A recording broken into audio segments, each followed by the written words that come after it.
نحمده ونصلي على رسوله الكريم أما بعد رب اشرح لي صدري ويسر لي أمري واحلل عقدة من لساني يفقهوا قولي۔ دینی رہنمائی کی 22ویں مجلس میں سبھی سامعین کرام کی خدمت میں السلام علیکم ورحمۃ اللہ وبرکاتہ۔ آج کی مجلس کا آغاز سلام ہی سے متعلق ایک سوال سے کر رہے ہیں۔ ایک صاحب نے سوال کیا ہے کہ السلام علیکم ورحمۃ اللہ وبرکاتہ کے بعد ومغفرتہ بھی کہہ سکتے ہیں یا نہیں؟ تو اس سلسلے میں عرض یہ ہے کہ زیادہ تر صحیح روایات میں تو صرف وبرکاتہ کی صراحت ہے، اور پیغمبر علیہ السلام نے یہ بھی فرمایا ہے کہ السلام علیکم میں 10 نیکیاں اور ورحمۃ اللہ میں 20 نیکیاں اور وبرکاتہ میں 30 نیکیاں ملتی ہیں۔ لیکن ابو داؤد شریف میں ایک ضعیف روایت ہے جس میں ومغفرتہ کا بھی اضافہ ہے، جس پر آپ نے 40 نیکیوں کی بات ارشاد فرمائی۔ لیکن دوسری جگہ پر صحابی رسول سیدنا حضرت عبداللہ ابن عمر رضی اللہ تعالی عنہما کا ایک اثر منقول ہے کہ آپ کی مجلس میں کسی شخص نے ومغفرتہ کہا تو آپ نے فرمایا کہ بس وبرکاتہ تک رہنے دو۔ تو بہرحال عام معمول اور تعامل امت کا وبرکاتہ تک ہے، اور بعض روایتوں میں ومغفرتہ کی بھی اجازت دی گئی ہے۔ اس لیے اگر کوئی اتفاقاً کہہ لے تو حرج نہیں، لیکن اس کو معمول نہیں بنانا چاہیے کیونکہ یہ امت کے تعامل کے خلاف ہے۔ ایک صاحب نے پوچھا ہے کہ رمضان المبارک میں جو قرآن پاک ہم تلاوت کریں کیا اسے اپنے لیے ذخیرہ رکھنا چاہیے یا مرحومین کو بھی پہنچا سکتے ہیں؟ تو جواب یہ ہے کہ آپ کی مرضی ہے، چاہیں تو آپ اپنے لیے ذخیرہ کریں اور ذخیرہ تو بہرحال آپ کے لیے ہوگا ہی، اور چاہیں تو آپ مرحومین کو ہدیہ کر دیں، اس کی بھی اجازت اور گنجائش ہے۔ اور جب ختم کریں تو باقاعدہ دعا کر لیں کہ اللہ تعالیٰ اس کا ثواب فلاں فلاں کی خدمت میں پیش فرما دیں۔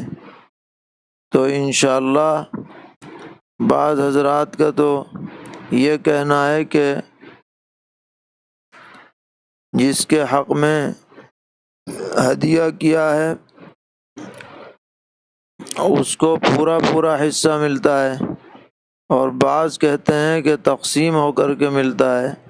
بہرحال اس طرح سے ہدیہ کرنے کی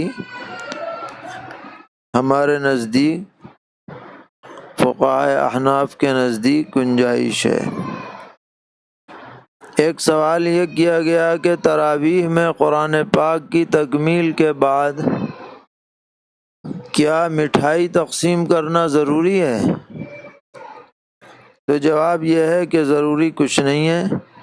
کوئی آدمی بلا کسی تقاضے کے یا بلا کسی چندے کے خود اپنی مرضی سے تقسیم کر دے خوشی میں تو ناجائز بھی نہیں ہے، لیکن اگر مسجد میں قرآن ختم ہو رہا ہے تو مسجد کے آداب کا خیال رکھنا ضروری ہے۔ ایک سوال یہ ہے کہ کیا ہفتے کے دن مچھلی کھانا منع ہے؟ تو ہماری شریعت میں کسی بھی دن مچھلی کھانا منع نہیں ہے۔ بنی اسرائیل میں سنیچر کے دن مچھلی کا شکار منع تھا، بلکہ اور کوئی کاروبار بھی ان کے ہاں منع ہے، ابھی تک بھی یہ لوگ اس کو مانتے ہیں۔ اسی لیے انہوں نے پوری دنیا میں سنیچر کی چھٹی کرانے کا ماحول بنایا ہے، ورنہ تو سنیچر کی چھٹی کا کوئی مطلب نہیں ہے، مگر انہوں نے ایسا ماحول بنایا کہ اتوار کے ساتھ یا جمعے کے ساتھ سنیچر کی بھی چھٹی کر دی جاتی ہے، کیونکہ ان کی شریعت میں آج بھی سنیچر کے دن کچھ کرنا اور کوئی کاروبار وغیرہ عمل میں لانا سب ممنوع کر رکھا ہے۔ لیکن اسلامی شریعت میں اس طرح کی کوئی پابندی نہیں ہے، نہ کھانے پینے کی نہ کاروبار کی۔ ایک سوال یہ ہے کہ کیا داڑھی رکھنا سنت مؤکدہ ہے، اور اگر کسی کی داڑھی چھوٹی ہو اور وہ کٹواتا بھی ہو تو کیا اس کو مسلسل گناہ ملتا رہتا ہے؟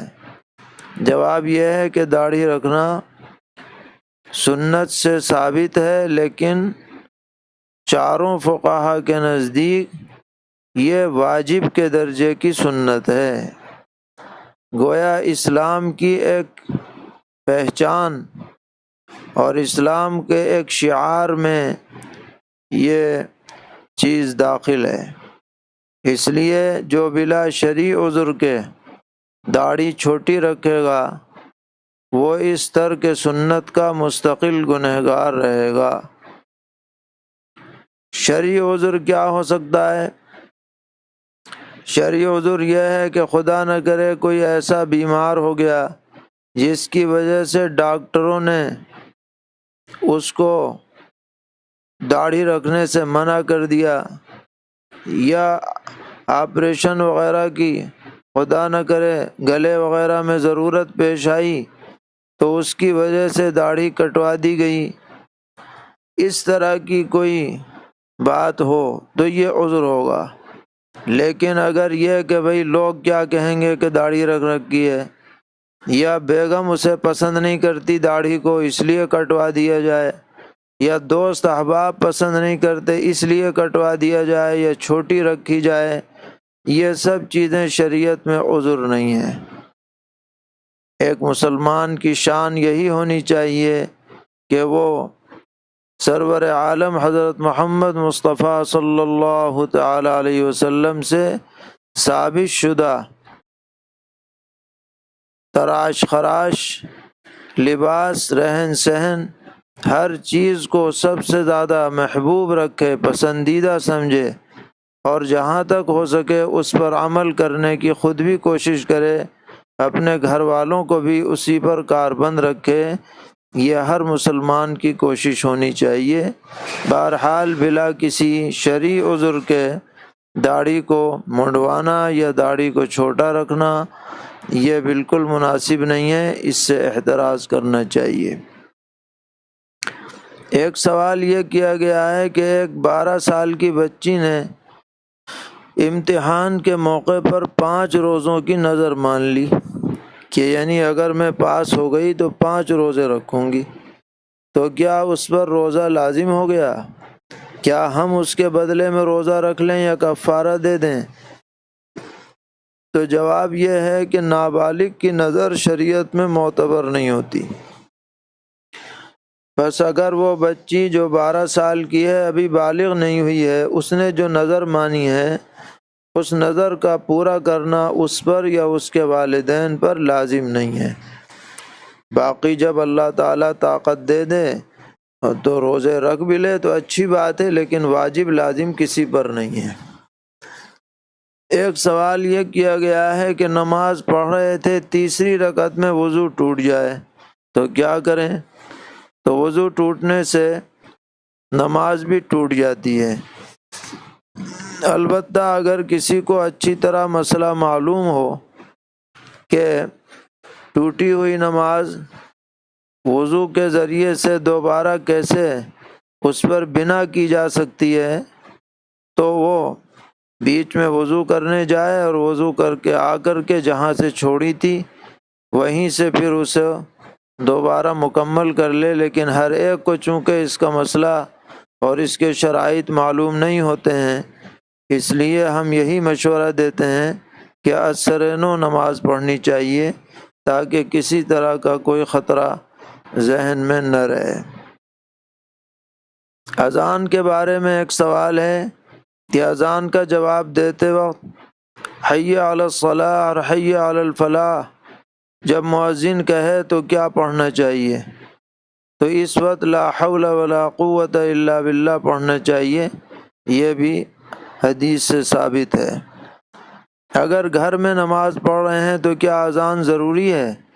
ضروری تو نہیں ہے، محلے کی اذان کافی ہے، لیکن اگر دے دیں تو اور اچھی بات ہے کہ ہر جماعت کے لیے الگ اذان ہو تو زیادہ بہتر بات ہوتی ہے۔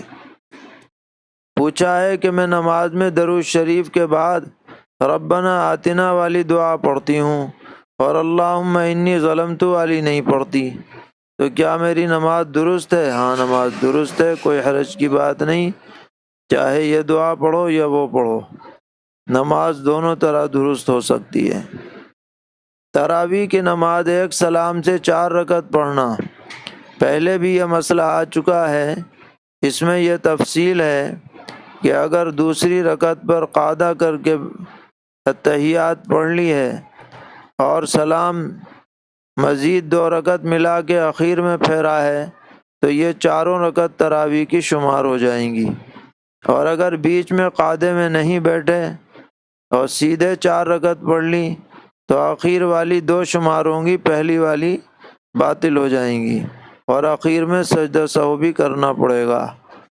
اور بہرحال بہتر اور افضل یہی ہے کہ 2 رکعت کر کے تراویح کی نماز پڑھنی چاہیے۔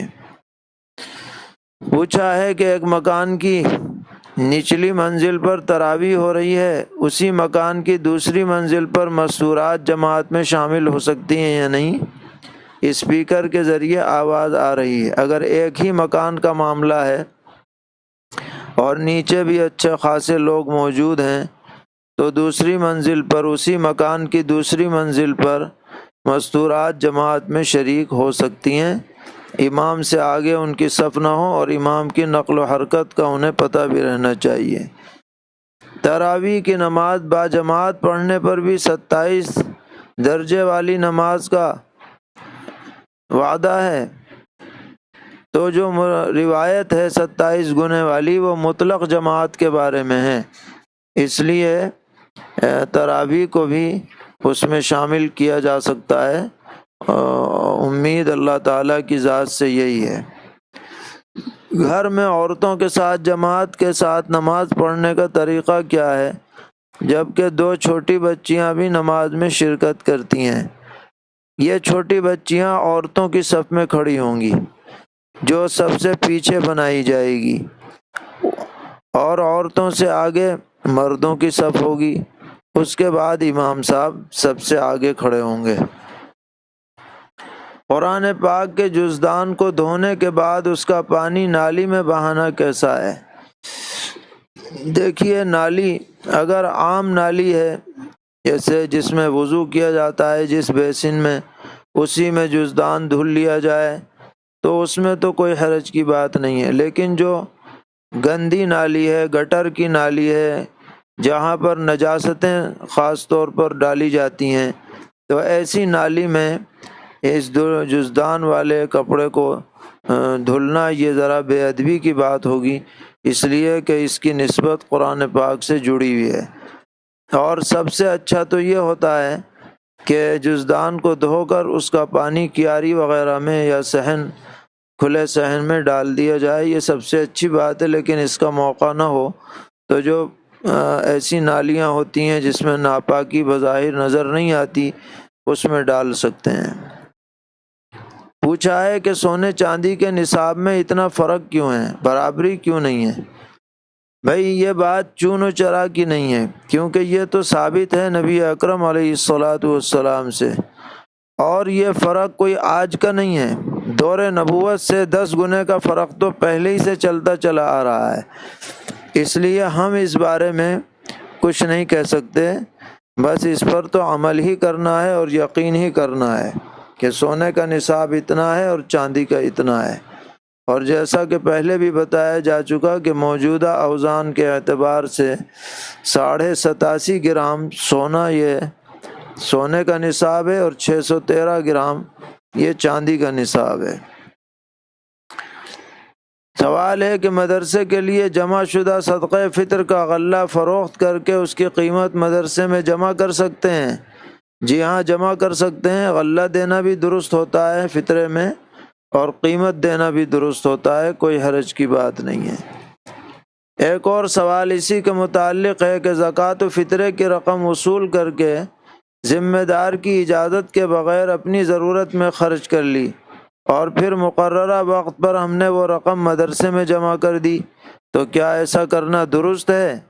یہ بالکل درست نہیں ہے، امانت میں خیانت ہے۔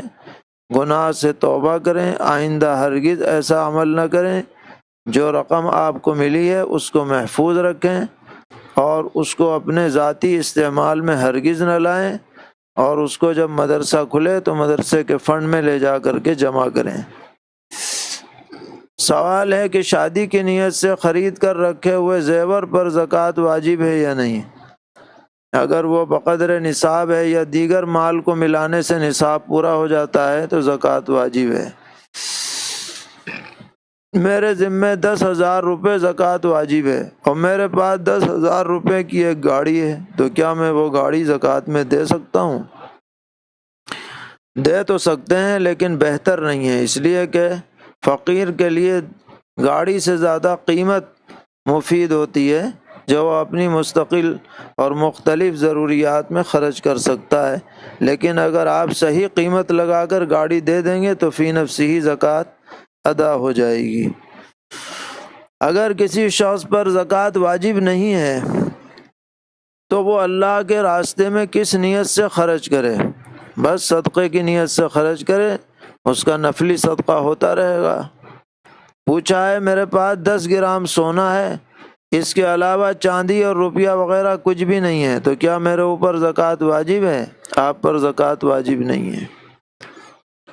روزے کے بارے میں سوال ہے کہ ایک روزہ چھوڑنے کا فدیہ اور کفارہ کیا ہے؟ اگر کسی شخص نے بلا عذر روزہ چھوڑ دیا تو اس کا کفارہ تو نہیں ہے، لیکن سخت گناہ ہے اور بعد میں اس کی قضا کرنی پڑے گی۔ فدیے سے بھی کام نہیں چلے گا، قضا ہی کرنی ہے۔ لیکن اگر کوئی ایسا معذور ہے، شیخ فانی ہے، کہ اب اس کے لیے صحت مند ہونے کی کوئی امید نہیں ہے، تو وہ ہر روزے کے بدلے میں ایک فطرے کی مقدار یعنی 50 روپے مثلا دے سکتا ہے اور اسے دینا چاہیے۔ اگر کوئی شخص روزے کی حالت میں دن کے اکثر حصے میں سونے کی حالت میں گزار دے تو اس سے روزے پر کچھ فرق تو نہیں پڑتا، کیونکہ موجودہ حالت میں زیادہ تر وقت سونے میں ہی گزر رہا ہے۔ دیکھیے، ایک تو مسئلے کی بات ہے کہ محض سونے سے روزہ خراب نہیں ہوتا، نہ وہ ٹوٹتا ہے نہ اور اس پر اثر پڑتا ہے، لیکن سونے کی وجہ سے، خواہ سونے کی وجہ سے آدمی بہت سی نیکیوں سے محروم ہو جاتا ہے۔ زیادہ سونا بھی اچھا نہیں ہے۔ آدمی کو چاہیے کہ ان حالات میں جب کہ دیگر مصروفیات نہیں ہیں تو ان کو زیادہ سے زیادہ کارآمد بنانے کی فکر کرے، قرآن پاک پڑھے، ذکر اذکار کرے اور اچھے کاموں میں اپنے وقت کو لگائے۔ بلا وجہ سونا اپنے کو محروم کرنا ہے۔ مثل مشہور ہے، جو سویا وہ کھویا۔ بہرحال روزہ درست ہو جائے گا، نمازوں کی پابندی بہرحال ضروری ہے اپنے وقت پر۔ ایک سوال اعتکاف کے بارے میں ہے کہ کیا میاں بیوی ایک ساتھ ایک کمرے میں اعتکاف کر سکتے ہیں؟ ایک کمرے میں اعتکاف کی میاں بیوی کے لیے کیا شکل ہو سکتی ہے؟ تو مرد کے لیے تو گھر میں اعتکاف درست ہی نہیں ہے، تو وہ بیوی کے ساتھ اعتکاف میں کیسے بیٹھے گا؟ اس لیے مرد کو اگر اعتکاف کرنا ہے تو مسجد میں کرے اور گھر میں زیادہ سے زیادہ عبادات میں مشغول رہے۔ ایک صاحب نے پوچھا ہے کہ 30-35 سال کی عمر ہو چکی ہے لیکن ہم اپنا نام بدلنا چاہتے ہیں کسی وجہ سے، تو شرعاً اس میں کوئی حرج نہیں ہے، نام آپ بدل سکتے ہیں۔ پیغمبر علیہ السلام نے بھی بعض صحابہ صحابیات کے نام کو تبدیل فرمایا ہے۔ ایک سوال کیا گیا کہ قبرستان کی گھاس دوا کے ذریعے ختم کی جا سکتی ہے یا نہیں؟ اگر ضرورت ہو، زیادہ اگائی ہو، کیڑے کانٹے کا اندیشہ ہو، لوگوں کے لیے آنا جانا خطرے کا باعث ہو، تو دوا وغیرہ ڈال کر گھاس ختم کی جا سکتی ہے، کاٹی بھی جا سکتی ہے۔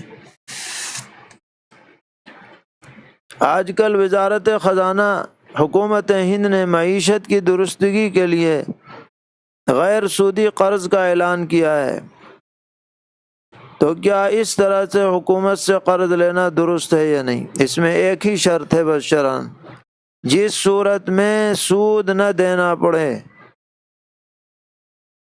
اور بلا سودی واقعی قرض ہو تو وہ لینے کی گنجائش ہے، اس میں کوئی حرج نہیں ہے۔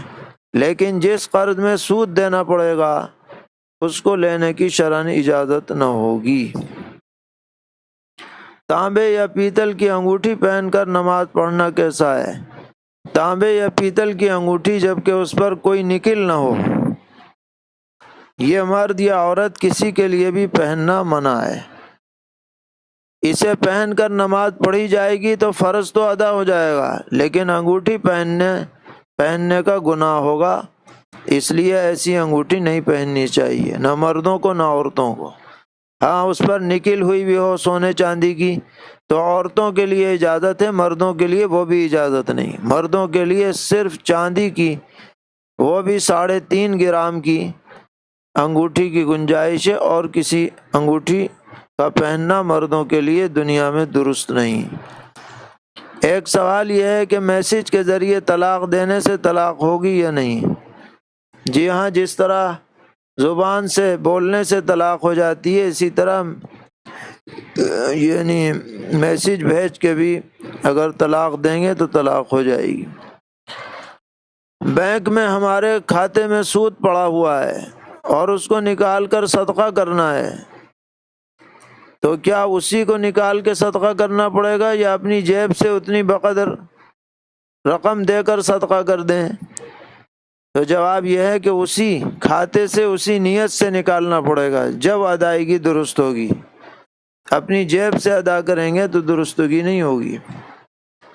سودی رقم کہاں خرچ کر سکتے ہیں؟ غریبوں کو بانٹ دیں، یا اپنے اوپر انکم ٹیکس ہو اور سرکاری سود ہو تو اس میں بھی دے سکتے ہیں، بقیہ جگہوں پر نہ لگائیں۔ ایک آدمی گھٹنے سے اوپر کا نیکر پہن کر گھومتا رہتا ہے تو اس کے لیے کیا حکم ہے؟ کیا گھر میں ایسا نیکر پہن کر رہنا درست ہے؟ جواب یہ ہے کہ گھٹنا سطر میں داخل ہے، مرد کے سطر میں گھٹنا بھی داخل ہے، لہذا اس طریقے پر اونچا نیکر پہن کر گھر میں رہنا بھی، جہاں بیوی کے علاوہ دیگر افراد بھی موجود ہوں، اور گلی کوچے میں رہنا، تفریحات کے لیے نکلنا، یہ شریعت میں جائز نہیں ہے۔ آج کل یہ دیکھا گیا ہے کہ بعض ماڈرن قسم کے لوگ صبح صبح ایسے نیکر پہن کر کے بلا تکلف سڑکوں پہ نظر آتے ہیں، خاص کر بڑے شہروں میں، تو یہ بڑی بے شرمی کی بات ہے۔ مسلمانوں کو اس کا خیال رکھنا چاہیے کہ پورے ساتر لباس کے ساتھ گھر سے باہر نکلیں، اور گھر میں بھی بہتر یہی ہے کہ ساتر لباس کے ساتھ رہیں۔ جتنا لباس کا ستر ضروری اور لازم ہے اس میں تو بالکل کوتاہی نہ کریں۔ ایک سوال یہ ہے کہ اگر قبر کی تختیں ٹوٹ کر کے قبر بیٹھ جائے تو اس پر مٹی ڈالنا کیسا ہے؟ جواب یہ ہے کہ اوپر سے مٹی ڈال سکتے ہیں، کوئی حرج نہیں۔ اور اگر مٹی ڈال دیں تو قبر کو زمین کے برابر کیا جائے یا کچھ اونچا بھی کیا جا سکتا ہے؟ ہاں کچھ اونچا بھی کر سکتے ہیں تاکہ علامت باقی رہے، اس میں بھی شرعاً کوئی حرج نہیں ہے۔ ایک اہم سوال یہ ہے کہ بعض اردو اخبارات میں اسلامی مضامین، اسی طرح مدرسوں کے جلسوں کے اشتہارات وغیرہ ہوتے ہیں جن میں اللہ کا نام اور اصلاحی باتیں بھی لکھی رہتی ہیں، تو اس طرح کے اخبارات کو اور اشتہارات کو الماریوں میں بچھانا کیسا ہے؟ تو ایسے اخبارات کو جس میں دینی مضامین ہوں یا اشتہارات ہوں ان کو الماریوں میں نہیں بچھانا چاہیے۔ یہ بے ادبی، بے حرمتی کی بات ہے۔ ان کو محفوظ رکھا جائے، اور زیادہ جمع ہو جائیں تو ان کو اچھی طرح کسی الماری وغیرہ میں رکھ دیا جائے۔ اگر وہاں بھی موقع نہیں ہے تو کسی ڈرم میں ان کو جلا کر کے اس کی راکھ دفن کر دی جائے، ادھر ادھر نہ ڈالا جائے۔ ایک سوال یہ ہے کہ بیان کے بعد خطیب صاحب سے مصافحہ کرنے کی عادت بنا لینا کیسا ہے؟ دیکھیے، مصافحے کا شریعت میں جو اصل وقت ہے وہ ملاقات کے وقت ہے، کہ جب آدمی سلام کرے تو مصافحہ کرے، یہ اصل ہے۔ اب ایک آدمی کی اسی وقت ان عالم صاحب سے ملاقات ہو رہی ہے اور وہ مصافحہ بھی کر رہا ہے تو اس میں حرج نہیں ہے، لیکن پہلے مصافحہ ہو چکا، ملاقات بھی ہو چکی، لیکن جب بیان ہوا تو پھر لگ گئے لائن میں مصافحہ کرنے کے لیے، جیسا کہ بہت سی جگہ دیکھا جاتا ہے۔ تو اس طرح کے مصافحے کا کوئی ثبوت نہیں ہے۔ مصافحہ دراصل ملاقات کے وقت کے لیے ہے۔